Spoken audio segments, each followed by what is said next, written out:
Gambhira bridge તૂટ્યો તેને આજે 10 દિવસ થઈ ગયા છે, પરંતુ બ્રિજ અને નદી વચ્ચે હવામાં લટકેલું ટેન્કર સુરક્ષિત રીતે નીચે ઉતારી આપવા કોઈ જ તૈયાર નથી। આ શબ્દો છે અંકલેશ્વરના ટેન્કર માલિક રમાશંકર પાલના। ઝી 24 કલાક સાથેની વાતચીતમાં ટેન્કર માલિકે ગળગળા થઈને કહ્યું કે ટેન્કર પર 40 લાખ રૂપિયાની લોન બોલે છે અને દર મહિને 85,000 રૂપિયા તેનો હપ્તો આવે છે। છેલ્લા 10 દિવસથી ટેન્કર ગંભીરા બ્રિજ પર લટકીને પડ્યું છે, પરંતુ કોઈ તેને નીચે ઉતારી આપવા માટે તૈયાર નથી। ટેન્કર માલિકનું કહેવું છે કે સાહેબ, બ્રિજ તૂટી પડ્યો તેમાં મારો શું વાંક? મારું ટેન્કર કેમ કોઈ નીચે ઉતારી આપતું નથી? ના તો વહીવટી તંત્ર ટેન્કર નીચે ઉતારી આપવા તૈયાર છે, ના તો ખાનગી ક્રેન ઓપરેટર ટેન્કર નીચે ઉતારી આપવા તૈયાર છે।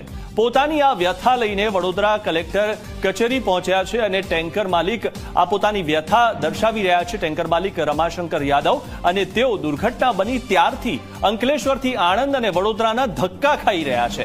હવે આરએમબી વાળાને અત્યારે 2-3 દિવસથી ફોન કર્યો, ફોન નથી ઉપાડતા। પછી હું આનંદ કલેક્ટર સાહેબ પાસે ગયા, એને અરજી આપી, એને વાત પણ કરી કે સાહેબ મારું ટેન્કર આવું કન્ડિશનમાં છે, મારી ગાડીના લાખ રૂપિયા હપ્તો છે, મહિનાની 85,000 હપ્તો, 40 લાખનો લોન કર્યું છે, હજુ મારા 13-14 હપ્તો બાકી છે ભરવાની। હવે મને એવું કીધું સાહેબ આ ગાડી યા તો તમે ઉતારીને આપો, નહીં નીચે વીમાવાળો મને એવું કહે છે કે જે સુધી તમારી ગાડી ભાંગે નહીં, પડે નહીં તે સુધી વીમો નહીં કરવું। ઈમાઈવાળા એક્સિસ બેંકની ઈમાઉ છે, એક્સિસ બેંકવાળા પાસે મળીને આવ્યો, એ મને એવું કીધું કે તમારી ઈમાઈ તો ભરવી જ પડશે, તમારી ગાડી ભરે અટકેલી રહેશે।